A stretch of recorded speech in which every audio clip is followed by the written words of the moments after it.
जय हिंद दोस्तों। I hope आप सभी लोग अच्छे होंगे और अपने परीक्षा की तैयारी अच्छे से कर रहे होंगे। बच्चों, आज हम लोग पॉलिटी से रिलेटेड कुछ प्रश्न लेकर आए हैं जो आपकी प्रतियोगी परीक्षाओं के लिए बहुत ज़्यादा महत्वपूर्ण हैं। बच्चों, इनमें ऐसे प्रश्न हैं जो प्रत्येक वर्ष किसी न किसी पेपर में बच्चों रिपीट हो रहे हैं, इसलिए इस बच्चों को आप स्किप मत करिएगा। आते हैं अपने प्रश्नों पर। बच्चों, ये क्या कह रखा है? ये कह रखा है कि भारतीय संविधान किस तिथि को लागू हुआ था।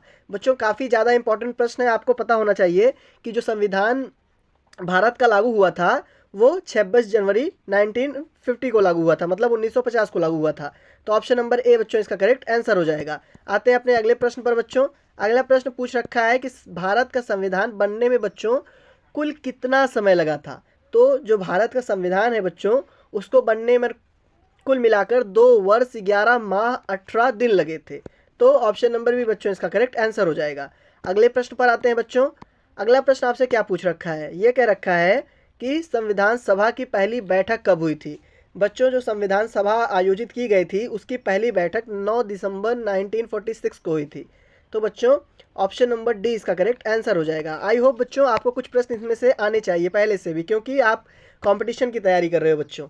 अगला प्रश्न क्या है? अगला प्रश्न पूछ रखा है कि संविधान सभा का अस्थाई अध्यक्ष किसे चुना गया था। तो बच्चों, जो पहली संविधान सभा की बैठक हुई थी उसका जो अस्थाई अध्यक्ष है वो राजेंद्र प्रसाद को चुना गया था। तो ऑप्शन नंबर बी इसका करेक्ट आंसर हो जाएगा।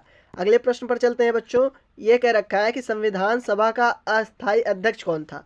बच्चों, जो संविधान सभा बैठी थी उसका जो अस्थाई अध्यक्ष था वो डॉक्टर राजेंद्र प्रसाद थे। तो ऑप्शन नंबर बी इसका करेक्ट आंसर हो जाएगा। अगले प्रश्न पर चलते हैं बच्चों। अगला प्रश्न आपसे पूछ रखा है कि संविधान की प्रारूप समिति के अध्यक्ष कौन थे। बच्चों, जो संविधान सभा आयोजित की गई थी उस समय की बात कर रहे हैं कि उस समय में संविधान की जो प्रारूप समिति होती है उसका अध्यक्ष कौन था। तो कौन था बच्चों? भीमराव अंबेडकर साहब थे। तो option number C is the correct answer. अगले प्रश्न की चर्चा करते हैं बच्चों। अगला प्रश्न कह रखा है कि भारत की संविधान सभा का संवैधानिक सलाहकार कौन था। बच्चों, जब भारतीय संविधान सभा की बैठक आयोजित की गई थी उस समय संवैधानिक सलाहकार कौन था बच्चों?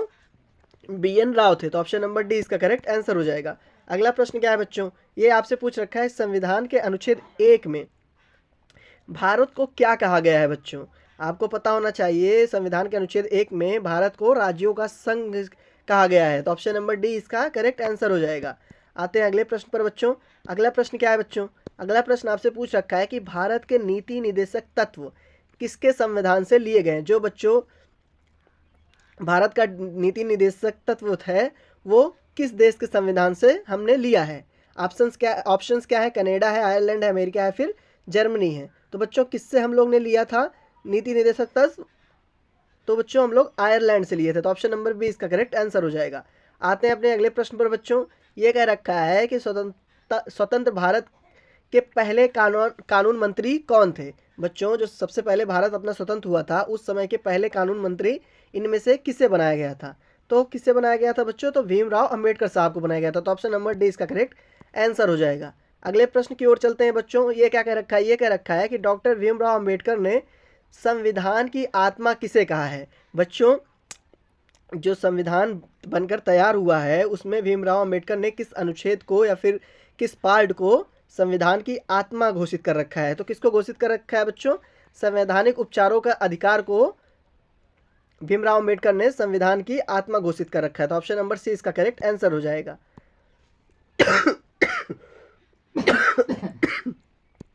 आते हैं बच्चों अपने अगले प्रश्न पर। यह क्या कह रखा है? ये कह रखा है आपसे किस संविधान संशोधन को मिनी संविधान कहते हैं। बच्चों, ऐसा कौन सा संविधान संशोधन हुआ था जिसको हम लोग मिनी संशोधन के नाम से जानते हैं। तो बच्चों, उस किस संशोधन को कहते हैं? 42वें संशोधन को मिनी संशोधन के नाम से भी जानते हैं। ऑप्शन नंबर बी बच्चों इसका करेक्ट आंसर हो जाएगा। आते हैं अगले प्रश्न पर बच्चों। ये कह रखा है निम्न में से कौन मौलिक अधिकार नहीं है। ध्यान से पढ़िएगा बच्चों, इसमें कह रखा है कि मौलिक अधिकार इनमें से नहीं है। तो क्या हो जाएगा? संपत्ति का अधिकार। बच्चों, संपत्ति का अधिकार पहले मौलिक अधिकार था बच्चों, बशर्ते कुछ कानूनी जरूरतों के लिए इसको मौलिक अधिकार की श्रेणी से हटा दिया गया। तो ऑप्शन नंबर बी इसका करेक्ट आंसर हो जाएगा।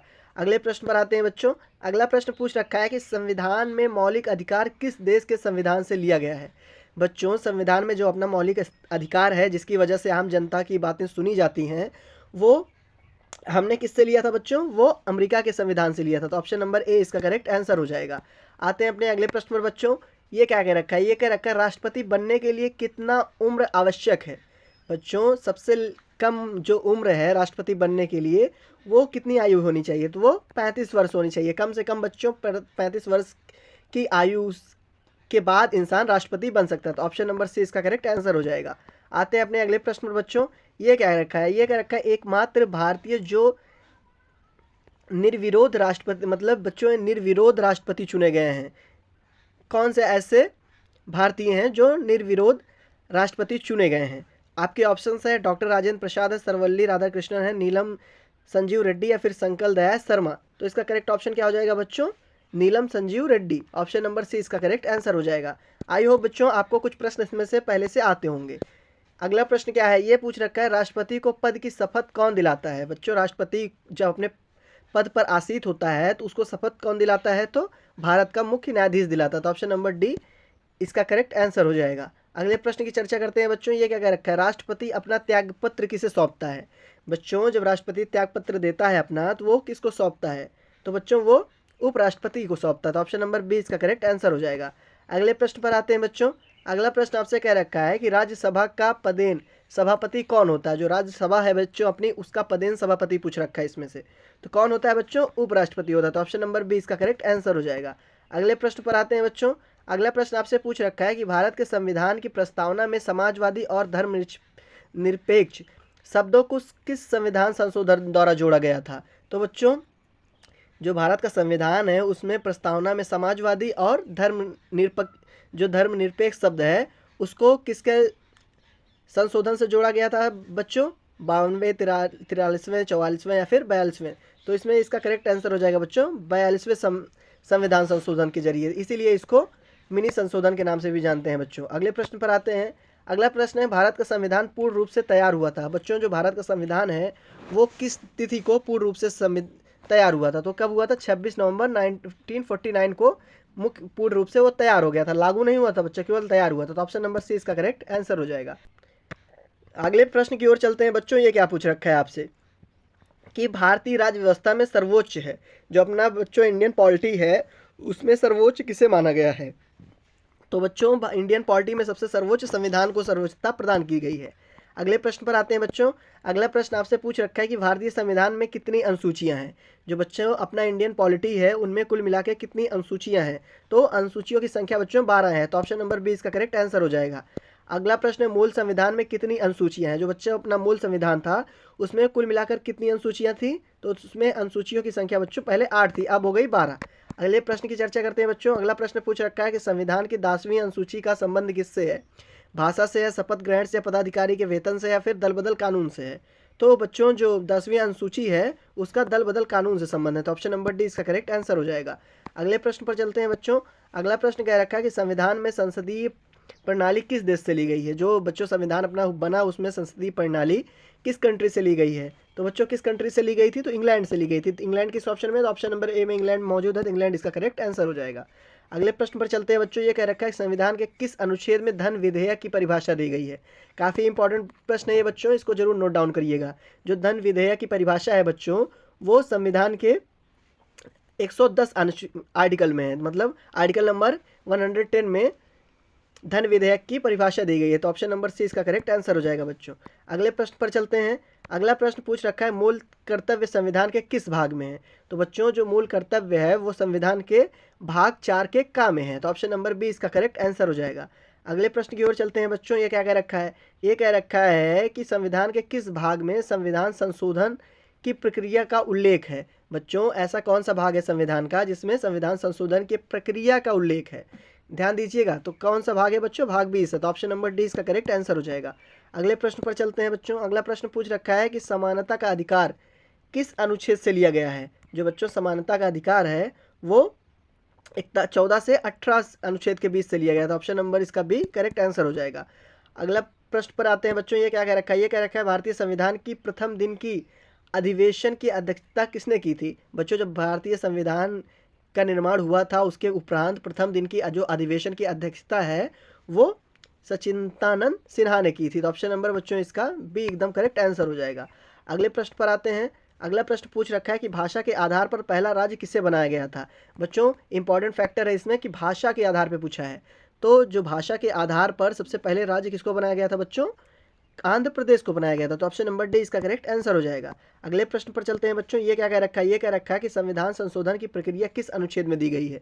जब बच्चों संविधान संशोधन होता है उसका उल्लेख जो है बच्चों वो आर्टिकल 368 में दी गई है। तो ऑप्शन नंबर बी इसका बच्चों करेक्ट आंसर हो जाएगा। आते हैं अगले प्रश्न पर बच्चों। अगला प्रश्न आपसे पूछ रखा है कि मौलिक अधिकारों का निलंबन कौन कर सकता है। जो मौलिक अधिकार है बच्चों उसका निलंबन मतलब उसको निषेध कौन कर सकता है, प्रधानमंत्री, संसद, राष्ट्रपति या सर्वोच्च न्यायालय। तो कौन कर सकता है बच्चों, राष्ट्रपति महोदय कर सकते हैं। तो ऑप्शन नंबर सी इसका करेक्ट आंसर हो जाएगा। अगले प्रश्न पर आते हैं बच्चों। अगला प्रश्न पूछ रखा है संविधान के मूल अधिकारों का संरक्षक कौन है। बच्चों जो संविधान में मूल अधिकार है उसका इसमें आपसे संरक्षक पूछा है। तो संरक्षक कौन है बच्चों, न्यायपालिका है। तो ऑप्शन नंबर ए इसका करेक्ट आंसर हो जाएगा। अगले प्रश्न की चर्चा करते हैं बच्चों। अगला प्रश्न कह रखा है कि संविधान का कौन सा अनुच्छेद छुआछूत उन्मूलन से संबंधित है। तो बच्चों कौन सा अनुच्छेद है, अनुच्छेद 17, क्योंकि 17 में ही, अनुच्छेद 17 में ही छुआछूत से संबंधित सारा आर्टिकल दे रखा है। आते हैं अपने अगले प्रश्न पर बच्चों। अगला प्रश्न पूछ रखा है भारतीय संविधान के अनुसार संपत्ति का अधिकार क्या है। बच्चों जो भारतीय संपत्ति का अधिकार है अब नहीं है बच्चों, आर्टिकल 31 के तहत पहले था, अब उसको हटा दिया गया है इस श्रेणी से। उसको उसका जो अधिकार है बच्चों वो क्या है, विविध अधिकार है। विविध अधिकार के परिभाषा क्या होता है, जो विधि के अनुसार हो वो उसी का अधिकार केवल संपत्ति के अधिकार पर बच्चों दिया गया है। आते हैं अपने अगले प्रश्न पर बच्चों। अगला प्रश्न क्या है, ये कह रखा है कि भारतीय संविधान के अनुसार देश का प्रथम नागरिक कौन होता है। बच्चों जाहिर सी बात इसका आंसर सबको पता होगा कि राष्ट्रपति होता है। अगले प्रश्न पर चलते हैं। अगला प्रश्न आपसे पूछ रखा है कि भारतीय सशस्त्र सेनाओं का सर्वोच्च कमांडर कौन होता है। बच्चों ये भी राष्ट्रपति होता है। तो ऑप्शन नंबर ए इसका भी करेक्ट होगा। आते हैं अगले प्रश्न पर बच्चों। अगला प्रश्न आपसे क्या पूछ रखा है, ये आपसे पूछ रखा है कि संसद के 2 सत्र के बीच अधिकतम कितना अंतर दिया जा सकता है। बच्चों दोनों सदनों के बीच कितना का अंतर दिया जा सकता है। दोनों सदन कौन बच्चों, लोकसभा और राज्यसभा, उनके बीच में जो अंतर होगा वो बच्चों कितना हो सकता है, अधिकतम 6 महीना हो सकता है। तो ऑप्शन नंबर सी इसका करेक्ट आंसर हो जाएगा। आई होप बच्चों आपको सारे प्रश्न अच्छे से समझ में आ गए होंगे।